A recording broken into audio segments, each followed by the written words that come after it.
Ukiangalia namna gani wapiganaji wa uzalendo ambao wameonekana kuwa wengi kwenye milima wakiendelea kuwasaka waasi hao wa M23. Fizi, Sud Kivu, République démocratique du Congo. Les rebelles du M23 ont tenté de modifier l'itinéraire de la route nationale 5, RN5, pour contourner les positions défensives et entrer dans la localité de Fizi-Makobola. Leur objectif était d'atteindre cette zone stratégique et de progresser vers le sud-est du territoire. Cependant, leur avancée n'a pas réussi, car ils ont été arrêtés par les combattants locaux connus sous le nom de Wazalendo, qui sont alliés à l'armée congolaise. Ces forces ont résisté fermement le long de la RN5 et ont empêché le groupe rebelle de dévier durablement la route ou de pénétrer dans la zone visée. Sur le terrain, les forces gouvernementales ont repris le contrôle de plusieurs agglomérations clés autour de Makobola 1 et Makobola 2, sécurisant ainsi ces points après des accrochages. Les combats se poursuivent encore à quelques kilomètres de la ville d'Uvira, avec des échanges entre les deux camps. La situation reste tendue et les populations locales continuent de faire face à l'impact des combats dans cette région. Kwa duru ambazo tulizonazo zimesema kwamba kwenye milima ya tarafa la Uvira, milima ya huko bandari ya Kalundu, milima ya Kigongo, Katongo, milima ya Kitundu, waasi wa M23 walikuwa na mbinu za kuacha barabara namba 5 na kupanda kwenye milima ili kwamba wapate kuchomokea maeneo ya tarafa la Fizi huko Makobola. Sasa habari ambazo zilikuwa kwamba wazalendo walikuwa wakipata taarifa hizo na moja kwa moja wameonekana wengi na kuingia kwenye milima kwenda kuwasaka waasi hawa wa M23. Hilo ndilo habari zilizo maeneo ya huko Uvira, mashariki mwa Jamhuri ya Kidemokrasia ya Kongo, ambako tunakuwa tukifuatilia kwa kina zaidi taarifa hizi ambazo watu wanakuwa wakizifuatilia.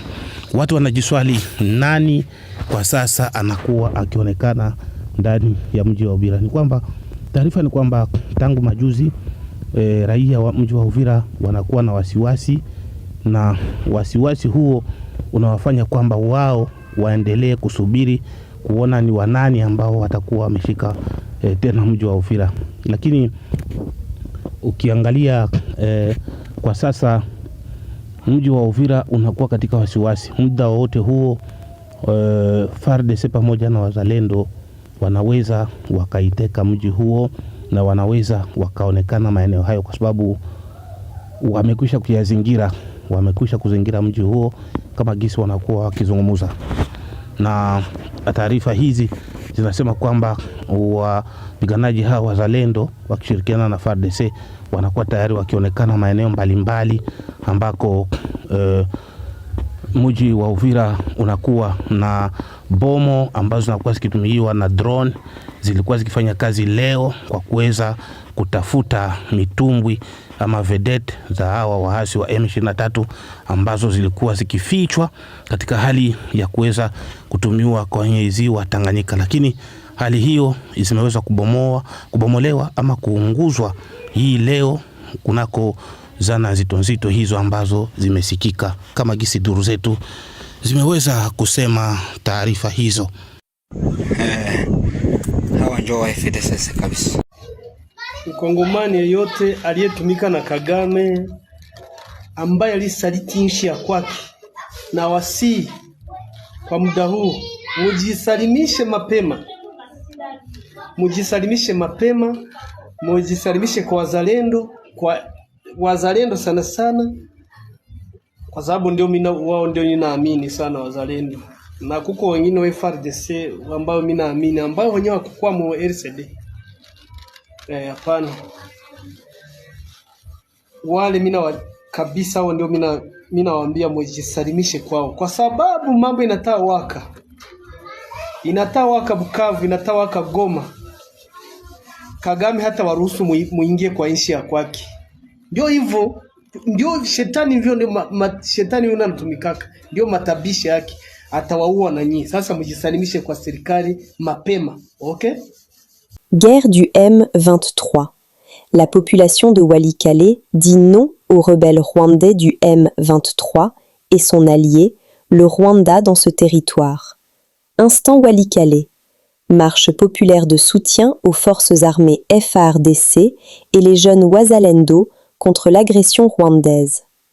Ce mardi 30 décembre 2025, la société civile Forces Vives de Walikale a organisé une grande marche pacifique pour témoigner son soutien indéfectible au FARDC et aux combattants Wazalendo engagés sur les lignes de front face à l'agression des rebelles du M23 appuyés par le Rwanda. Cette mobilisation citoyenne exprime la reconnaissance de la population pour les sacrifices consentis par les forces loyalistes qui continuent de reconquérir des villages et localités occupées à l'est du pays, notamment dans le nord Kivu et le sud Kivu.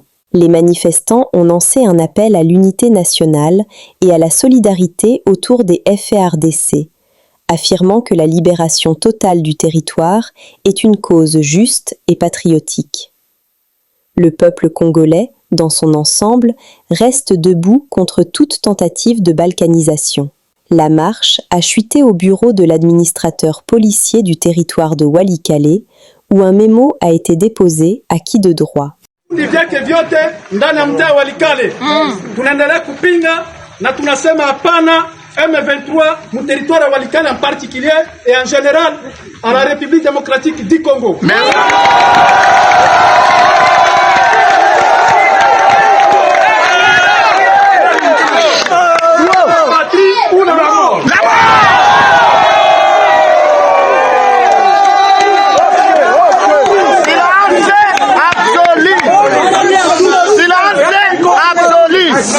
Kupana neno wetu kwa administrateur de territoire kwa tunalika participa mwa manifestation apite mbele kwa kutusomea ile kitabu na tumachie mkuu kiongozi après hapa kesho ndio aenda anajua sema français huyu kaende pale anasema français mzuri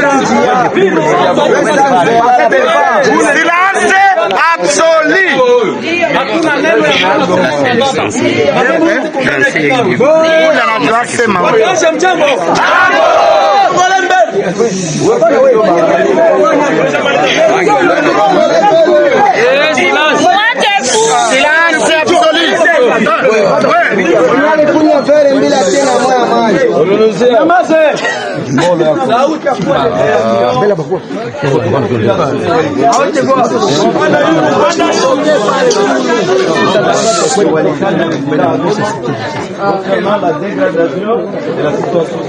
Trois groupes de citoyens en marche de Lola ont été présentés ce lundi 29 décembre au patron de la sécurité en province, Roy-Kema Mayundi Philippe, par le colonel Kifungo René, commandant du bureau de renseignements généraux Penselua là-bas.